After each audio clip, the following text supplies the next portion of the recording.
எல்லாருக்கும் வணக்கம். பாட்டி கைப்பக்குவம். இன்னைக்கு நான் ஒரு கத்திரிக்காய் பஜ்ஜி எப்படி செய்யறதுன்னு காமிக்கிறேன். வாங்க பார்க்கலாம்.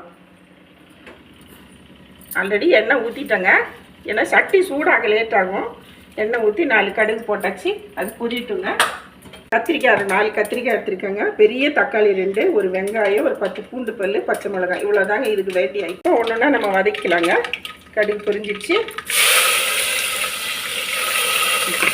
தக்காளி போட்டுடலாங்க. அதுலேயே கத்திரிக்காய் போட்டுடலாங்க. நெய்யாக நறுக்கி போட்டுக்குங்க. சீக்கிரம் வதங்கிடும். அதுவும் மண் சட்டியில் பண்ணுறது சீக்கிரம் வேலையாயிடும் நம்மளுக்கு. கல்லுப்பு, அதுக்கு தேவையான கல்லுப்பு போட்டுக்கலாங்க.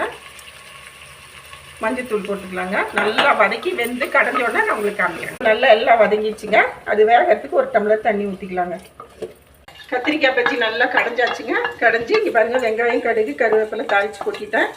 உங்களுக்கு இது செஞ்சு சாப்பிட்டு பார்த்துட்டு எனக்கு கமெண்ட்